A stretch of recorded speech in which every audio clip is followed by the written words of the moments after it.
दोस्तों एक सब्सक्राइबर ने कमेंट किया था कि दो यूएसबी प्लेयर के आउटपुट को मर्ज करना है। माने एक आउटपुट एक जगह निकलेगा, एक यूएसबी का वॉल्यूम बढ़ा रहेगा तो दूसरे का घटा रहेगा। मतलब जैसे ही एक गाना खत्म होने वाला होगा उसका वॉल्यूम घटाकर दूसरा वाला बढ़ा देंगे, जिससे गाना बंद नहीं होगा। यह काम रजिस्टेंस और कैपेसिटर देकर भी हो रहा है, लेकिन गेन घट जा रहा है और थोड़ा बहुत नॉइज़ भी आ रहा है। मिक्सर से पॉसिबल है, पर वो ऑप्शन कॉस्टली है। आप एक ऑप एम्प के जरिए सर्किट बना दीजिए, छोटे मोटे शादी पार्टी विसर्जन में बहुत सारे लोगों को काम आएगा। तो देखिए, आपका कमेंट मुझे काफ़ी अच्छा लगा। और इस तरीके से ये होता है कि जब आप एक सॉन्ग प्ले कर रहे हैं और वो सॉन्ग ख़त्म हो जाता है, उसके बाद जो दूसरा सॉन्ग चलाते हैं तो उसमें एक गैप आता है।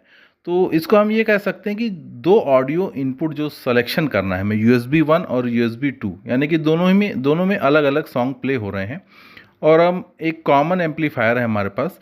हम केवल उसको एक सिलेक्शन स्विच देकर सेलेक्ट कर लेते हैं। मान लेते हैं अभी USB 1 का सॉन्ग सेलेक्ट कर रखा है मैंने। जैसे ही USB 1 का सॉन्ग ख़त्म हुआ, मैं उस स्विच को सिलेक्शन 2 यानी USB 2 पे डाल देता हूँ। लेकिन यहाँ होता ये है कि जब स्विच से हम सिलेक्शन करते हैं तो एक बहुत ज़्यादा नॉइज़, यानी कि नॉइज़ तो नहीं कहूँगा, सॉन्ग के जो ऑडियो का लेवल है उसमें सडनली एक जर्क जैसा महसूस होता है। यानी कि एक गाना ख़त्म हुआ और अचानक ही दूसरा गाना आ गया, वो भी फुल वॉल्यूम पर। तो एक जर्क सा फीलिंग होता है और वो बहुत ही एम्बैरस करता है, मतलब परेशान करने वाला हो सकता है। तो यहाँ पर मैं चाहता हूँ कि जैसे उन्होंने बताया कि एक सॉन्ग का वॉल्यूम धीरे धीरे कम होता रहे और दूसरे सॉन्ग का वॉल्यूम धीरे धीरे अप हो जाए। तो यानी कि ये जो मिक्सिंग होगी ये एनालॉग टाइप से मिक्सिंग होगी। अगर हम स्विच से मिक्सिंग करते हैं तो ये सडनली ऑन ऑफ जैसा होगा, जो कि अच्छा नहीं माना जा सकता। तो अगर हम एक एनालॉग टाइप से, यानी कि एक पोटेंशियोमीटर लगाकर उसको कंट्रोल करते हैं, तो जो सॉन्ग का सिलेक्शन है वो काफ़ी आसानी से स्मूथ तरीके से होगा। तो इसके लिए यहाँ पर मैंने देखिए एक पोटेंशियोमीटर ले रखा है, ड्यूल टाइप का है। तो यहाँ पर एक ये है और एक ये ड्यूल पोटेंशियोमीटर है। तो दोनों का सिंबल मैंने इस तरीके से अलग अलग बना रखा है। अब हम यहाँ पर इसके कनेक्शन इस तरीके से करते हैं कि जो वॉल्यूम कंट्रोल है किस तरीके से दो USB का सिलेक्शन कर लेगा। तो देखिए यहाँ पर BT1 यानी ब्लूटूथ मॉड्यूल 1 है और इसका आउटपुट जो निकलता है, एक मतलब यहाँ पर मैंने केवल एक ही चैनल इसका आउटपुट कंसीडर किया है। तो एक ग्राउंड से कनेक्ट होगा और एक वॉल्यूम कंट्रोल जो है हमारा उसके एक सिरे से जुड़ेगा। सेम इसी तरीके से BT2 यानी जो ब्लूटूथ मॉड्यूल 2 है उसका भी जो ग्राउंड कनेक्शन है ग्राउंड से कनेक्ट हो जाएगा और जो ऑडियो सिग्नल है वो इस तरीके से वॉल्यूम कंट्रोल के एक सिरे पर कनेक्ट हो जाएगा। अब जो बीच का जो टर्मिनल है, जैसे हम इस रोटेटिंग पार्ट को घुमाते हैं, मतलब वॉल्यूम कंट्रोल को घुमाते हैं, तो जैसे इस साइड लेके जाएंगे BT1 मॉड्यूल की तरफ, तो इसका जो आउटपुट है ये भी इसमें कुछ ना कुछ मिक्स होता रहेगा। यानी कि BT1 के ऑडियो के साथ साथ BT मॉड्यूल 2 उसका भी आउटपुट इसमें आता रहेगा। और दो सॉन्ग की आवाज़ हमें कुछ ना कुछ, मतलब एक काफ़ी कम होगा एक ज़्यादा होगा।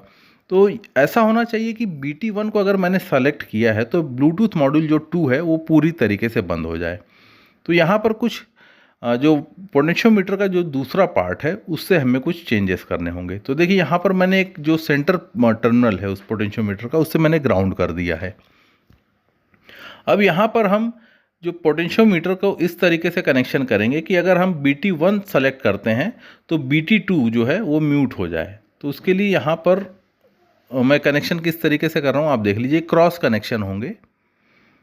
तो जो पोटेंशियोमीटर का इस तरफ का सिरा है वो यहाँ से इस तरीके से कनेक्ट हो जाएगा BT1 इस मॉड्यूल के जरिए। तो यहाँ पर हम इसके BT1 मॉड्यूल के ऑडियो सिग्नल पर हम इसका सिरा जोड़ देंगे। तो ये यहाँ से इस तरीके से इधर आकर जुड़ जाएगा।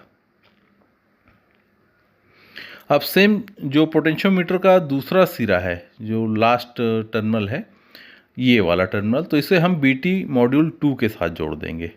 तो यहाँ से इसके कनेक्शन ड्रॉ कर लेते हैं।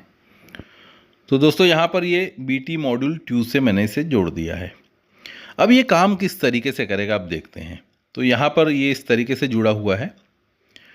अब देखिए, जैसे ही मैं इस वॉल्यूम कंट्रोल यानी पोटेंशियोमीटर का जो सेंटर वाला सिरा है मैं किसी भी एम्पलीफायर को इनपुट में दे दूंगा, ऑडियो सिग्नल इनपुट चला जाएगा किसी भी एम्पलीफायर में, और इस पोटेंशियोमीटर को घुमाकर दोनों ही BT मॉड्यूल को किस तरीके से हम सेलेक्ट कर सकते हैं आप देखेंगे।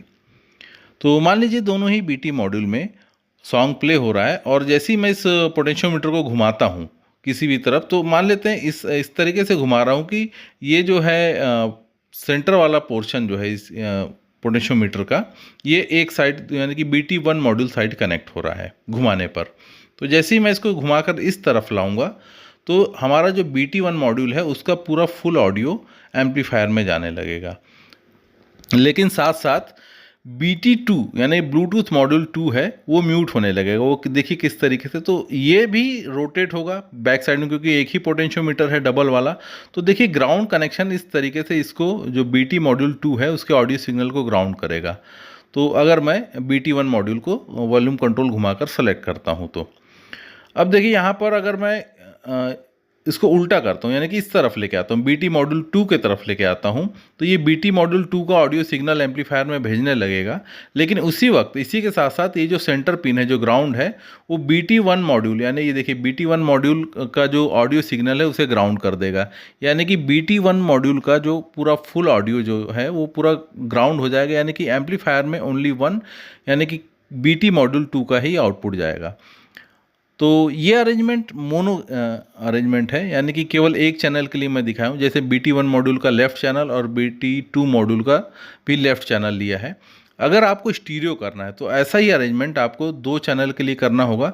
लेकिन यहाँ जो पोटेंशियोमीटर है आपको इस तरीके से कपल्ड करना होगा कि दोनों पोटेंशियोमीटर इस तरीके से कपल्ड हो जाए, और एक पोटेंशियोमीटर को अगर हम घुमाते हैं तो दूसरा भी उसी तरीके से साथ साथ उसके रोटेट होना चाहिए।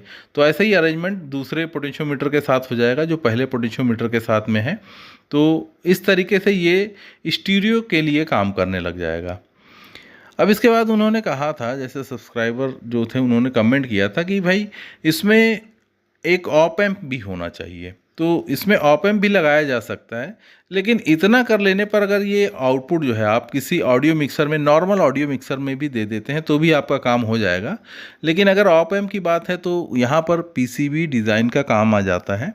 तो मैं यहाँ पर कोशिश करूँगा कि PCB डिज़ाइन करके आपको इसका PDF फाइल प्रोवाइड करा दूँ, ताकि इस तरीके का जो अरेंजमेंट है यानी कि उसमें पोटेंशियोमीटर भी लग जाए और 2 पोटेंशियोमीटर को किस तरीके से कपल्ड किया जाए कोई चीप मेथड से, वो भी मैं देखता हूँ। तो इसके किसी और पार्ट में मैं आपको वो जानकारी दे दूँगा। तो दोस्तों आज के लिए इतना ही, फिर मिलते हैं नेक्स्ट वीडियो में। Thank you for watching and have a nice day.